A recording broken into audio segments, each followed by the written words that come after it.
And this morning I have the great pleasure of introducing Dr. George Post. And Dr. Post is Chief Scientist, Complex Adaptive Systems Initiatives. He is Regents Professor and Del E. Webb Chair in Health Innovation at Arizona State University, among many, many other titles and accomplishments. And Marcy Darnofsky, as you will notice in the program, was supposed to join us this morning, but unfortunately was unable to attend due to last-minute health issues. And so Dr. Post is going to extend his very interesting talk, and we'll have about 15 to 20 minutes of questions or comments afterwards. And that will take us to 11 a.m. And so without further ado, Dr. Post.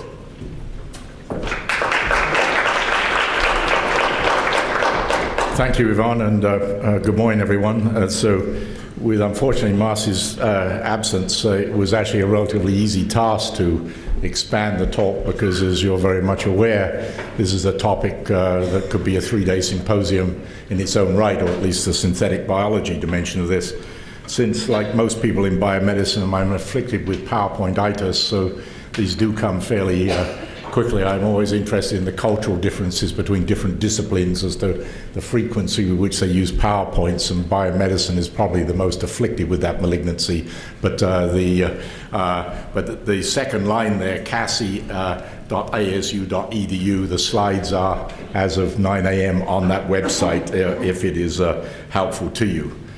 So essentially, contemporary biology is charged with understanding biological organization, and it is how does one actually achieve hierarchical complexity to create the entire organism, because every life form on the planet has the uniform genetic code of DNA that codes for a series of building blocks, aka molecular Lego, in which a multiplicity of different structural domains can be put together to create this multiple hundreds of thousands of different proteins, which then are organized into complex networks, which in turn represent the wiring diagrams, which in us at least, there are 276 different cell types, each with a distinct wiring diagram that then comprise the 37 organs that then comprise each of us.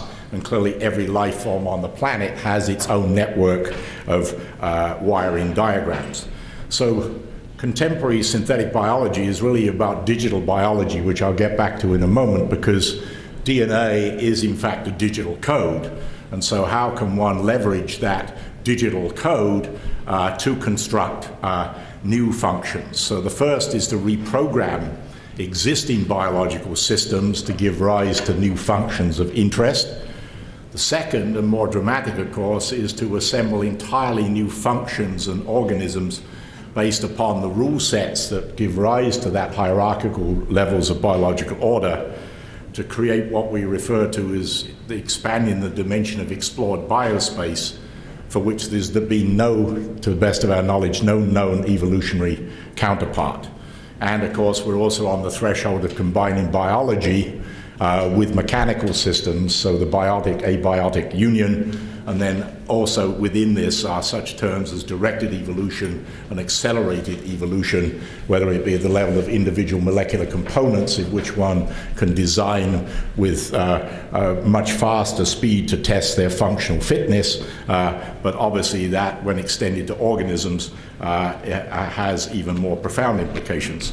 So this is a field which, as I indicated, you could have a 3-day symposium on, because it is being embraced by a diversity of industrial applications ranging across the whole spectrum, from healthcare, public health, agriculture, novel materials, bioenergy, industrial enzymes, and then into the environmental sector. And certainly, as we'll talk about a little later too, the question of sensor networks, whether they're on us, in organisms, or in the environment.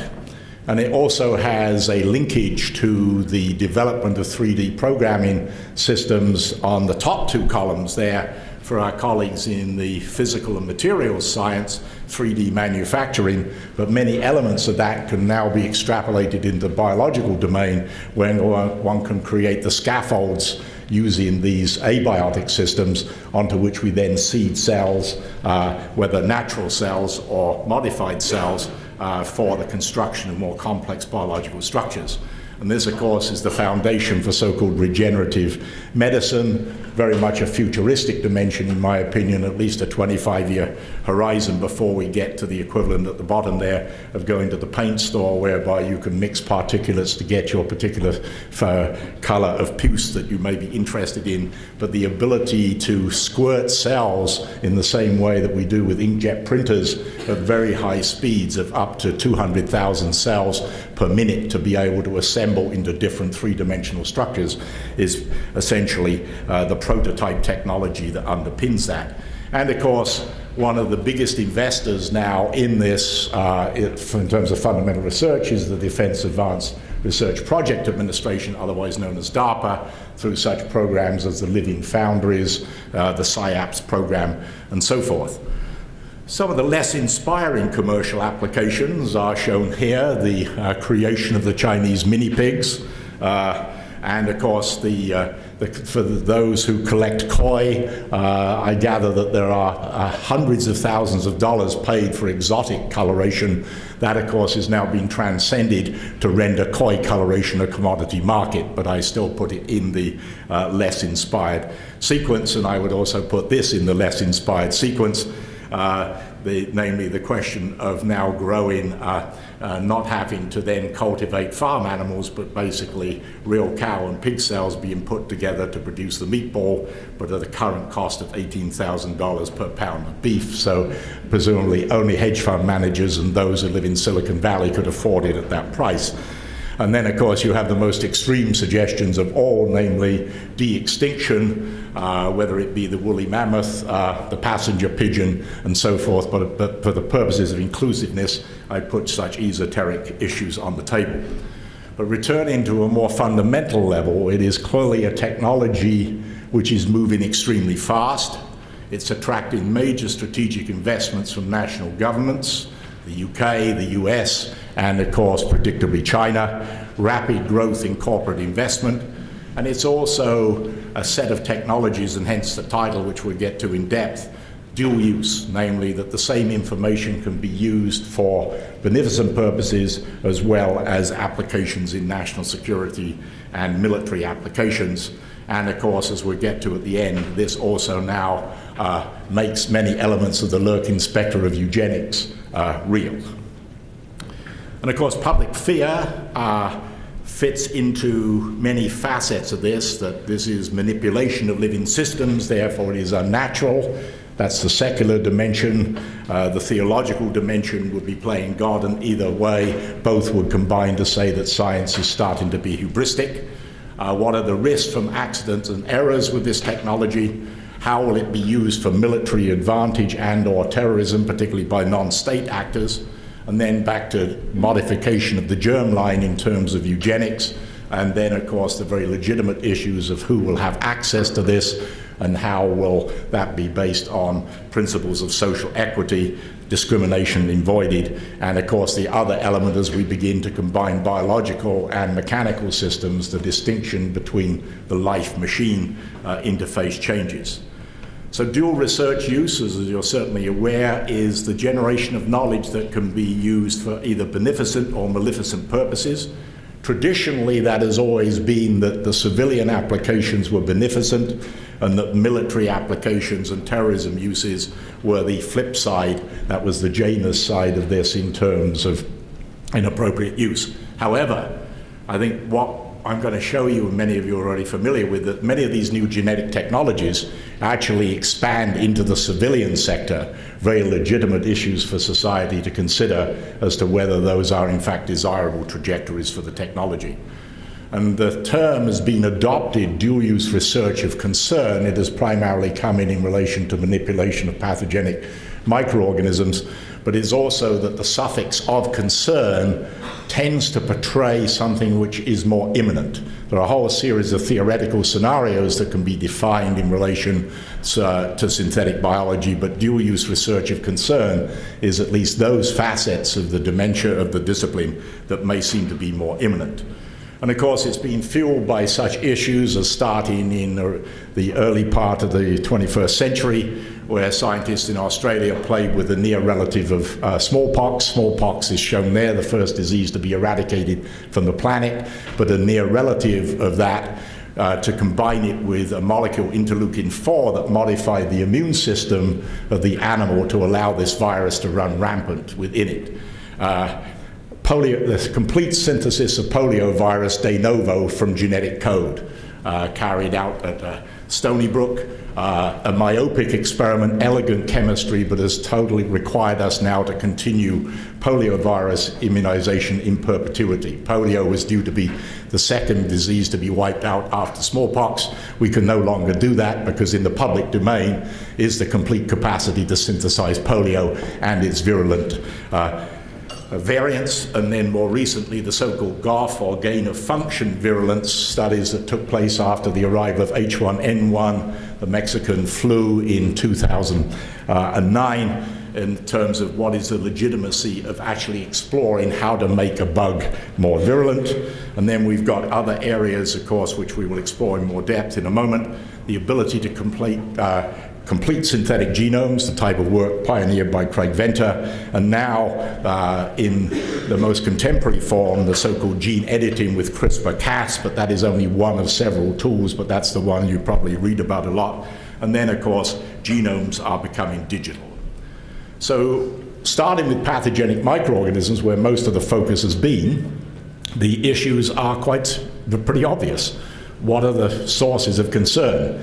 You are going to increase the virulence of a bug. You're going to increase the ease with which it can be disseminated. Can you engineer resistance to drugs or vaccines? Can the bug evade the detection systems which are available for its non-modified counterpart?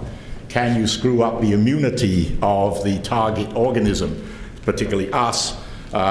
Do you alter the host range or the organs in the body which are attacked?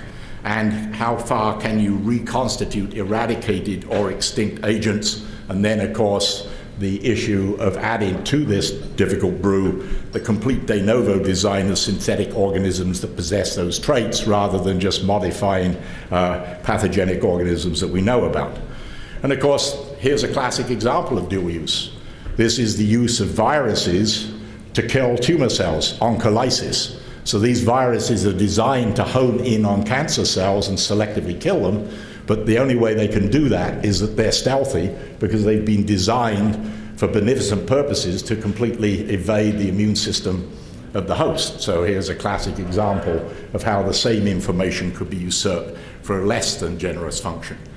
But gain of function tends to be talked about uncritically. Gain of function research has been practiced widely in biology for a very long time to help us understand what any given gene or combination of genes does. Where, of course, it gains significance in the context of today's debate is when you're doing it with traits of the kind that we just spoke about, virulence, modification of immunity, and so forth. So the focus, for the most part, has been on microorganisms with major public health, bioterrorism, and pandemic potential. But new genetic technologies, which we're going to explore in a moment, dramatically expand that. So we have to think beyond bugs. Bugs as prokaryotes, we have to then think about modification, the threat to potentially any other life form on the planet, and we tend to be anthropocentric, so we tend to think about ourselves. But most importantly, it is the arrival of techniques for highly targeted editing of gene function, because the toolkit is as follows. Sequencing came first, the ability to read genomes. Then we gained the capacity to synthesize genomes, and now we have the capacity to not only read, write, now we can edit what's been created. At the same time, new methods to assemble, deliver, and integrate novel genes into the genome, so that's targeting. And then, of course, collectively, since we're dealing with the behavior of very complex system states, the behavior of any given cell, let alone the whole organism, is a system state. So the modification of that through genetic control, because it's the parts list. So just as you would go to the auto store to look up for a Ford or a Chevrolet, now you can go and look up for an increasing number of biological components, and that's supplemented by so-called directed evolution. So if we have a molecule which is Here today in evolution, we will make 1 million variants of it, and 99.9999% of them will be worthless. They won't even match the function of the original. But one will have 10 times the performance or 100 times the performance. Then you breed that. You make 1 million more copies, and you keep amplifying those functions. And those modified components can then be integrated in, either used in isolation, such as enzymes for industrial purposes, or actually incorporated into living systems. And then there's another stream in synthetic biology which actually expands the natural toolkit. So rather than just having 4 nucleotides in DNA, you now have others added to it, and then the so-called xenonucleic acids, and then expanding beyond 20 amino acids to be able to expand the library further. So the whole molecular Lego kit that you can begin to look at in combinatorial terms begins to expand. But the fundamental issue, which I'm sure you already grasp, is this. Biology is network biology. How do we understand the wiring diagrams? How do we build the computational maps of those wiring diagrams? Because it is with that biology becomes like engineering, because then our capacity to modify a given network with increasing predictability, and intimately linked to that is digital biology. And then the last aspect of the introduction is the so-called do-it-yourself biology. The issues are listed there. Individuals not necessarily associated with a scientific, academic, or industrial enterprise. That is in the beneficent domain. Clearly, DIY bio looms large in the issue of can non-state actors utilize this technology. I actually think this is overplayed at many levels. It is still not quite at the level of garage biology, as some people like to put it. This is, if you're working with many of these organisms, it still requires very sophisticated facilities, not just to sustain your own health when working with them, but at the same time, these are complex biological manipulations. But just as we've seen over the last 20 years, we now have high school students doing what people won a Nobel Prize for as little as 15 years ago. This issue of cost reduction, automation, simplification are undoubtedly trajectories that will influence this. And so, just as surprise was talked about in the last talk, this year the Director of the National Intelligence, Jim Clapper, actually put gene editing as one of the top 6 existential threats to the United States. That can be a topic for debate, whether one agrees with it or not. Nonetheless, that's a declarative judgment, because it is also intimately linked to that issue of technology diffusion, automation, and simplification. And what are going to be the oversight mechanisms that are applied, and how are those going to be harmonized across a community that's shown an unwillingness to harmonize around many other topics. So if we think about bugs, the framework is as follows: risk associated with life sciences research. You start on the far side. In fact, the circle should be much bigger. There are biosafety guidelines, as you know, that relate to any activity involving infectious agents. Then you have the so-called select agents, which are the biowarfare, bioterrorism agents. And then the so-called dual-use research of concern is 15 agents. So you've moved from biosafety and biocontainment in general laboratory research to specific defense-related activities. And then we had a pause for gain of function research with influenza and the 2 coronaviruses, COV, SARS, just over a decade ago, and Middle Eastern respiratory syndrome. So we have a pause, a moratorium, at least for the public sector, and 2 entities, the NSABB and the National Academies of Science, Engineering and Medicine, are reviewing these issues. We have a complex policy landscape that covers many aspects of the manipulation of microorganisms, but as much of this talk will be about, it's beyond, where do we go beyond bugs? Many facets of this legislation do not apply to activities beyond bugs. So we have to think beyond bugs, because we're back to this issue of the circuit diagrams, network topology. Biology is dynamic. Everything that is happening to us, and hopefully in rude good health, but nonetheless the progression to disease is the perturbation of those networks, and how do we begin to understand that? That is the framework of contemporary biology and medicine, looking at the state shifts in those networks. And the more knowledge we gain about those then become the substrate for engineering networks. Because if you understand the network, And so each one of them on the other panel with the white is at least our rudimentary understanding of some networks. We've got all these different molecules in different pathways in the wiring diagram. If you know where to zap that system, so that's where the asterisk goes, you can shut down all of the systems which are downstream from that particular molecule, or alternatively activate that system. So you can both inhibit and activate depending upon what your preference is. And of course, there's no more vulnerable system in the final reckoning than neuronal pathways, which I know others will talk about at this meeting. So the complexity of this topic is not to be minimized. It's multifactorial, and as we heard in the last speech, anything in which there are ubiquitous nonlinear events, and that's certainly true of biology, uncertainty and rude surprises lurk at every turn. So it is the nonlinearity. How do we distinguish the deliberate and perverse misuse of this versus error and accident? How do we understand the intent of those who would choose to do it deliberately? What is the risk spectrum? How do you evaluate their capacity? What's it going to cost them? And what's the probability of successful translation? So certainly, although garage biology is glibly talked about, it's actually more complex than that.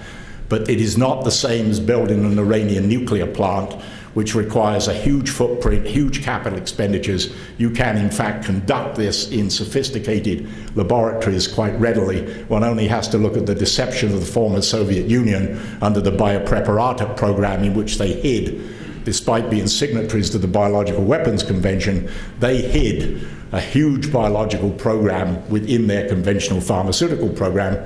I had the privilege to serve after 9/11 as head of the Bioterrorism Task Force for the Department of Defense, and that was October 2001, with anthrax being disseminated, and it's estimated that 5 grams of anthrax spores were put into the US Postal Service.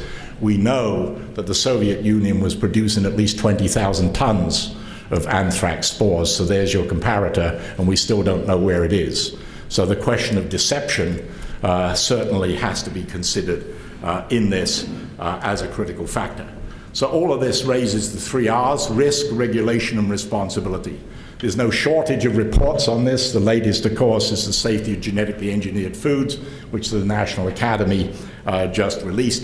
But there's a whole series of reports, many of them extremely thoughtful, that capture many of the themes beyond what I can do today. Because if you're thinking beyond bugs, then there is a whole new framework, the FDA, the USDA, the EPA, and because of industrial activities, the question of the FTC. It's multidimensional, it's multidisciplinary, and we have to think about it over the context of the entire life cycle. It's not just the first event conceptualized in a laboratory. It is what is going to be the downstream mechanics by which that comes about. Just as all the sessions here, I'm sure, talk about diverse stakeholders, it's undoubtedly a very complex debate that has to occur, not only amongst professionals, even those doing the science and medicine need to certainly have a higher embrace of social, behavioral, and decision sciences. It's a debate between the public and private sectors, and the public must be involved. And what is going to be the level of oversight? Is it going to be from simple codes of conduct and best practices to big guidelines, or to formal legislation? If there is formal legislation, how will that be enforced to monitor and audit compliance, and what will be the penalties for abuse? And what actually deserves the status of a moratorium, just as we have with the gain-of-function research on influenza and the coronaviruses, and what should be overtly prohibited. The question of forbidden knowledge, to the best of my knowledge, is only the preserve of medieval popes, but the bottom line is the fact that constrained knowledge must be something that we have to consider, because these are the claims which are often trotted out by the academic community, that we should be completely unfettered when we play in this, because it isn't about science. It's only technology that then converts that science. I reject that. Scientists are not responsible for the harmful uses of their research. That's what I call the gunmaker's defense. The bottom line is the fact that I reject that also. We do have to think about the consequences of what we're doing. Yes, you or I as individuals cannot affect the overall trajectory of a research field, but mobilization to provide coherent and cogent frameworks for discussion can influence that trajectory. Publication is viewed as a deterrent to misuse. I would reject that. Publication is claimed to be a critical vehicle to inform countermeasures. All of the advocates of the gain of function research on influenza said this was fundamental to the creation of better influenza vaccines. Yes, you can connect the intellectual pedigree, except the guys doing the research wouldn't even know how to produce a vaccine. And if it is really that important, then that information should only go to the people who do have to produce the vaccines, rather than putting it into the public domain, whereby any sophisticated biologist can in fact mimic that and produce a pandemic strain. So I think these are straw men that certainly merit debate, but there's too much glibness in the academic community, and the sanctity and piousness and dismissiveness of their actions needs consideration. Looking at what exists today, we have biosafety and containment requirements and environmental release requirements, which would apply to many elements of synthetic biology. But once we start to move to more ambitious events, so organisms, synthetic organisms, not necessarily totally synthetic, but just equipped with different sensor functions placed into the environment. So rather than mechanical sensors, you've now got biological sensors. Do they get classified by the FDA as devices? Hence the question mark. We are outnumbered 10 to 1 by the number of bacteria that live on us, the microbiome. So those endosymbiotic organisms are now being looked at by a number of companies as substrates for modification. What will be, is it just simply the same as drug approval requirements? And then when we get to the technologies we're going to talk about now, gene drives, editing, and synthetic organisms, there's not really a straightforward regulatory framework. So release into the environment. There's a lot of work which is being done to design organisms which, if they're going to go into the environment, will be equipped with kill or suicide switches. So there are three basic mechanisms for that. One is the so-called auxotrophic dependency, namely the bug requires a molecule to survive that is not present in the environment. So if it gets out, it cannot survive in the environment. The second is induced lethality, where you have two genes in which the first gene activates a second gene that then kills the organism, and the other is a modification of that, where the organism you want to be stable has both a toxin and an antitoxin that balance each other out on the plasmid. And if that organism then moves into another situation in which the plasmid is not producing the antitoxin, the toxin will kill the receiver cell. So there's some quite elegant biology there. Then, of course, there's been, since gene synthesis evolved, there is the International Gene Synthesis Consortium, which is meant to dictate that if I want to produce Ebola in my basement with my newly purposed DNA synthesizer, I can, in fact, call up and have nucleotides delivered courtesy of FedEx the next morning. That's a rather simplistic way of putting it, but nonetheless, there is a monitoring system that works only to an extent, because I believe it will become increasingly irrelevant. It's an important monitoring system, but it will become anachronistic quickly, because as the cost of synthesizers drops, the distribution of synthesizers, and as I'll come back to, genomic code is digital.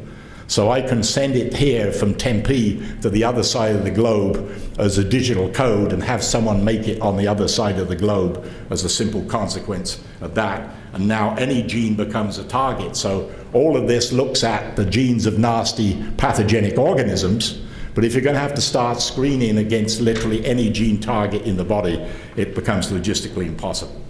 So the game changers that we now have to consider are these three: gene drives, gene editing, and digital genomes, each a symposium in their own right.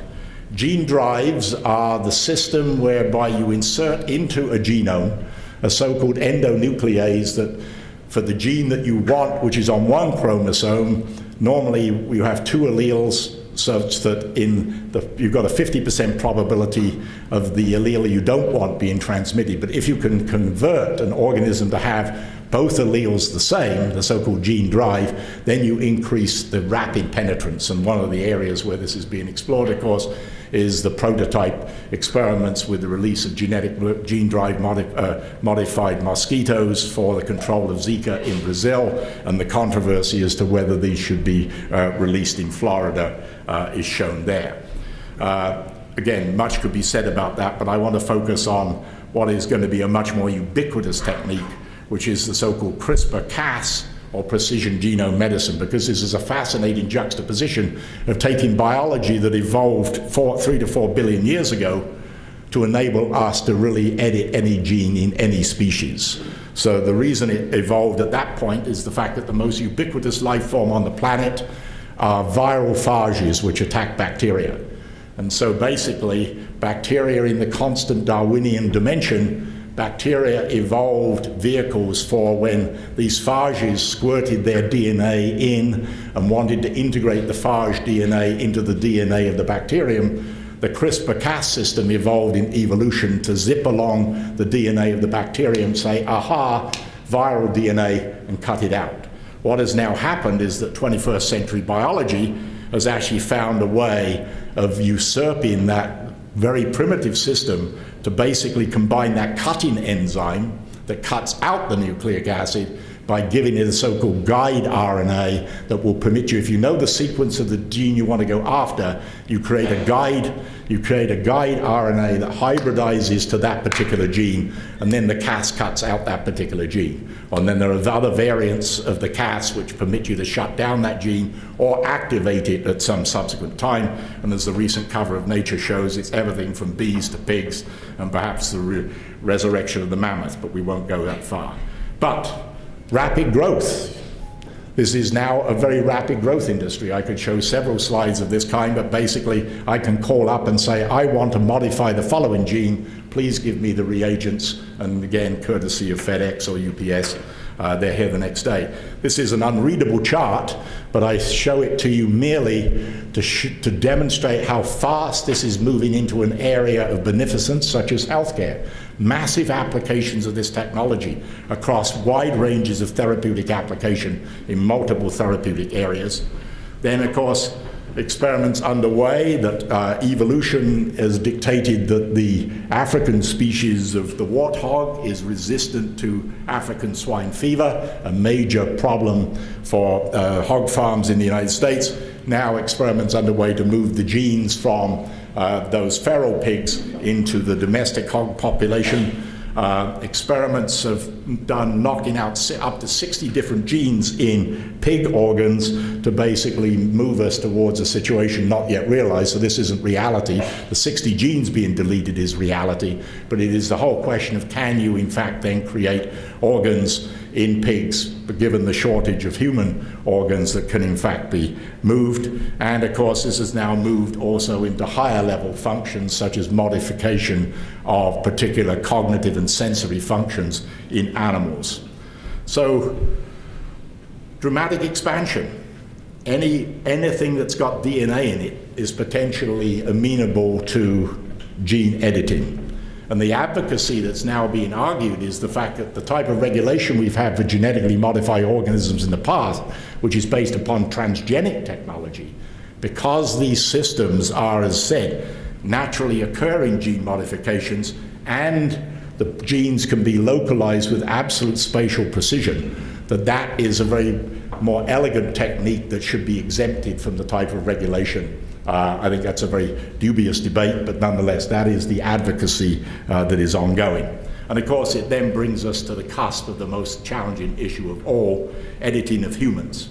The fundamental distinction, as all of you are aware, somatic cell modification to augment a body function, non-heritable, versus germline modification to create heritable differences. So somatic cell gene editing is already underway, at least for monogenic diseases caused by a single gene, cystic fibrosis, Huntington's disease, and so forth. Multigenic diseases are still beyond our capability. Modifying the cells when they're taken out from the body and putting them back in, as opposed to the more complex issue of actually modifying the cells in the body. How do you detect off-target effects? Because that is fundamental, not just for safety, but also if that modification, even though it may be targeted to the kidney or the liver, at the same time modifies the germ cells in that individual, then you've inadvertently created a heritable variation. What we know little about epistatic interactions, namely genes don't operate in isolation, they operate as part of complex networks. So if you modify a gene at one point in the network, how far does that affect the network at large? And a simple example there is the fact that we can take the so-called CCR5 receptor that the AIDS virus docks onto on the outside of your T cells. We can confer that to the resistant form of that receptor into patients with HIV. At the same time, you then automatically confer an increased susceptibility to West Nile. So obviously a trade-off there is West Nile is not as serious as HIV, but you get the point. Namely, we always have to consider the implications. And then, of course, there is a proliferating literature on this topic, the latest of which, probably the most thoughtful, are Hank Greeley from Stanford's volume, The End of Sex, and Nick Bostrom's studies on artificial intelligence combined with biology. But it's no longer an abstract question. In 2015, a group from China actually used gene editing techniques to modify a human embryo with a purposeful intent that they would try haploid embryos that could never be implanted, but nonetheless it demonstrated the feasibility of using this technology with human embryos. And that, of course, prompted the National Academy symposium in December. Here's the chairman, David Baltimore. We're close to being able to alter human heredity. How, if at all, do we as a society want to use this capability? And clearly, the advocacy was for a moratorium, but it is not just simply the embryo. You have to consider the following. Here are human somatic cells, so cells taken from my skin, these are not mine, but you understand the principle. Somatic cells taken from any source being reprogrammed to be pluripotent stem cells, which can then in turn give rise to gametes.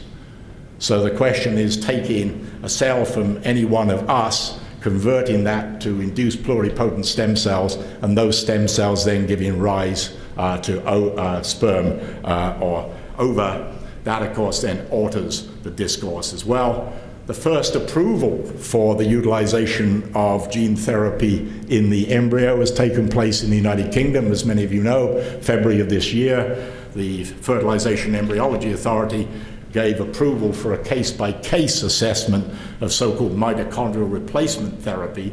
That's the so-called three-parent issue, so it started. But clearly, by definition, this is profoundly complex because it impacts future generations, legitimate arguments about the moral status and rights of the unconsented embryo. It's interesting to look at patient groups who are affected by inherited disorders.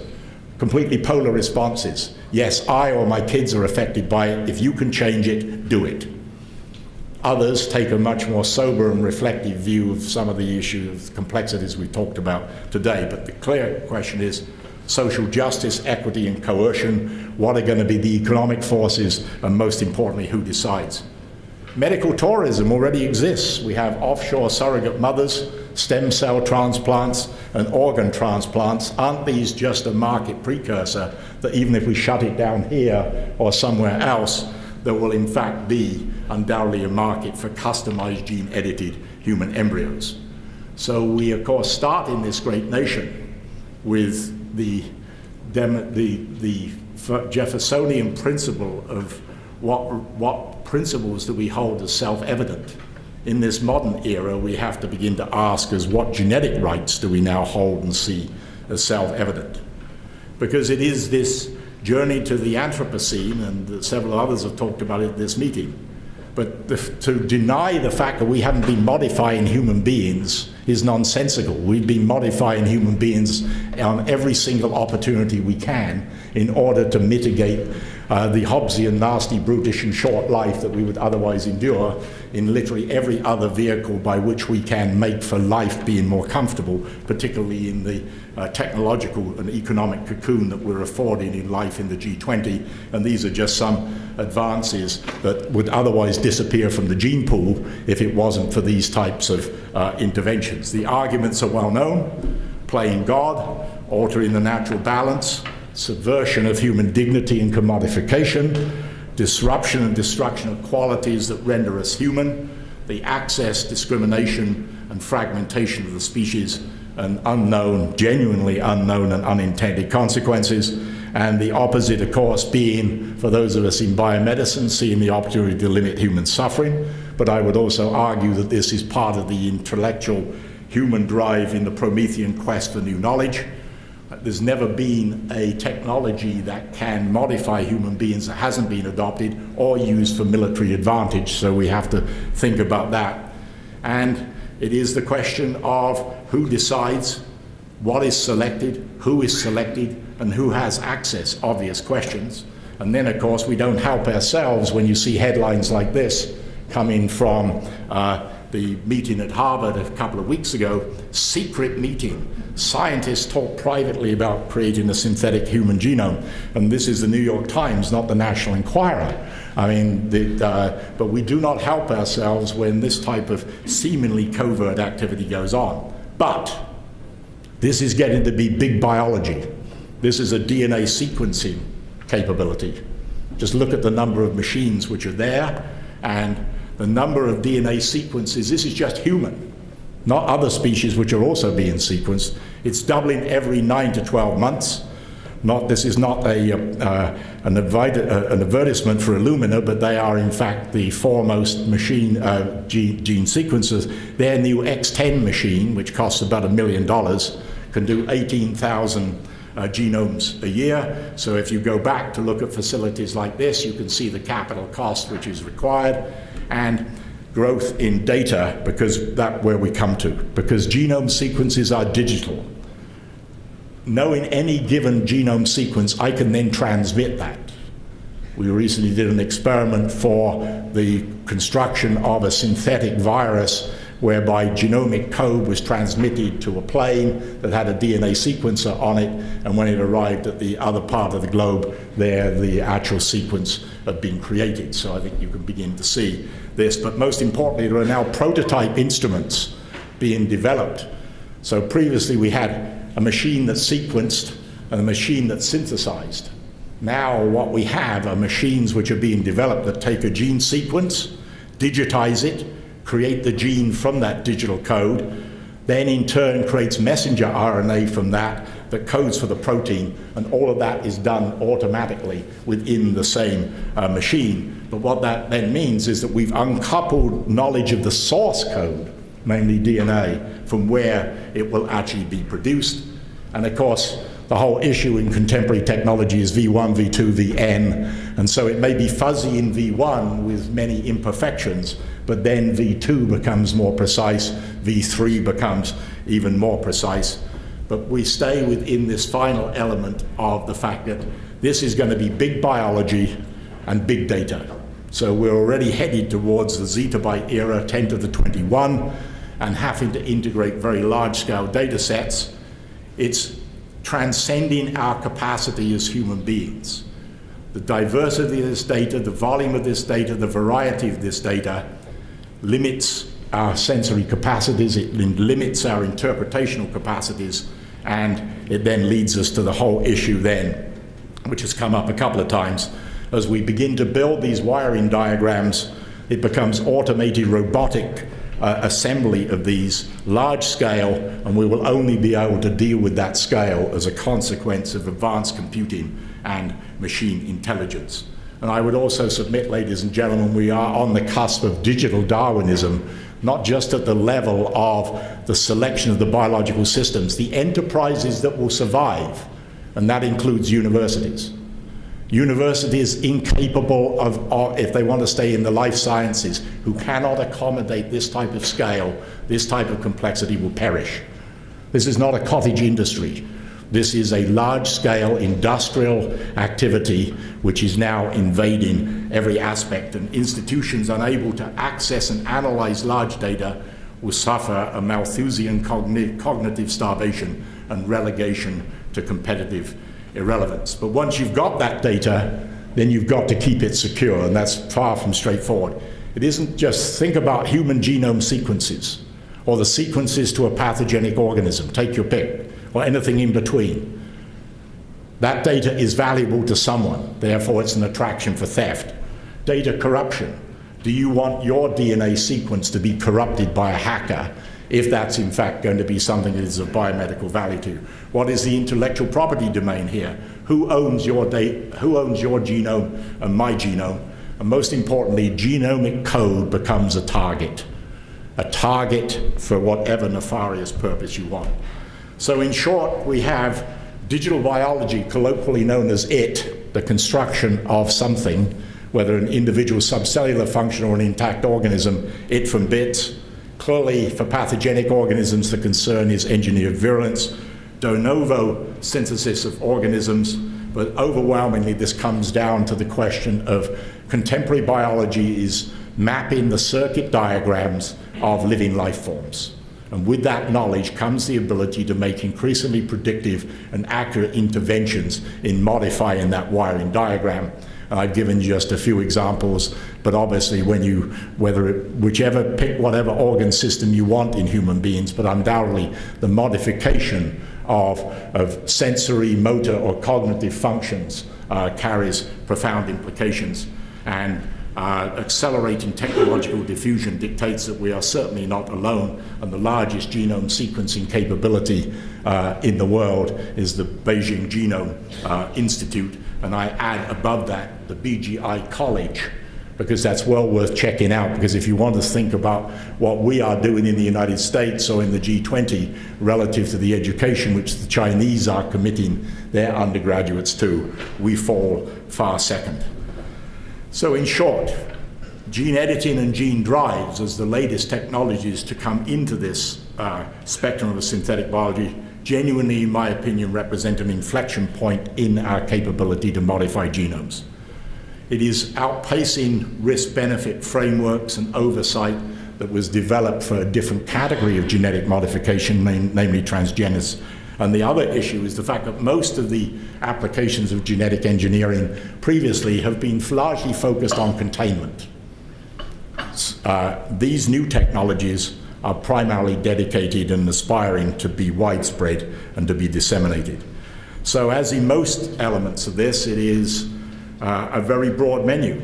Yes, there's undoubtedly the question of theoretical existential threats from bioweapons and bioterrorism, despite still spending a lot of time with the Department of Defense on bioterrorism. My characterization is as follows: bioterrorism, at least today, low risk, profound consequence, natural infection, high probability, high consequence, and the one that scares me most still is pandemic flu. But undoubtedly, these technologies do have to be considered. Accident and error beyond direct manipulation. But we're now on the cusp of fully synthetic organisms being introduced into natural ecosystems. What will be the impact if gene drives do successfully eliminate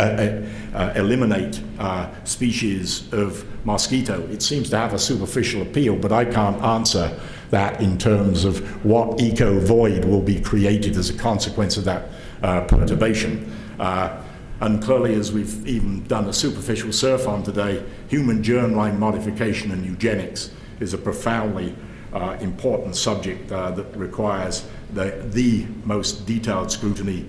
And engineered life forms undoubtedly blur the life-machine distinction, and as we've already talked about, social and distributive justice is far from realistically likely to happen, and I leave it to you as to whether you think the existential threat is real or imagined. But undoubtedly, one thing that can be said that is real is that the dynamic of change is profound.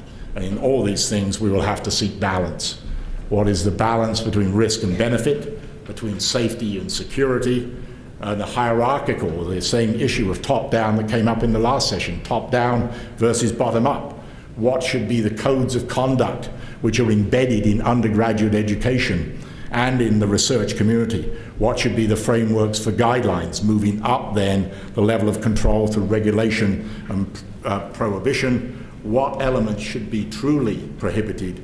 Knowledge, how will we achieve international harmonization? And obviously this all comes down to the question of what is the level of scientific inquiry and publication, open publication versus prudent constraint. So without behaving too much like the Commissioner of Tourism of Arizona, the purpose of this slide is actually to say that these slides are available on the website if they're useful to you. And so, Yvonne, with a superficial surf across a large subject matter, I hope at least it provided a useful introduction. Thank you.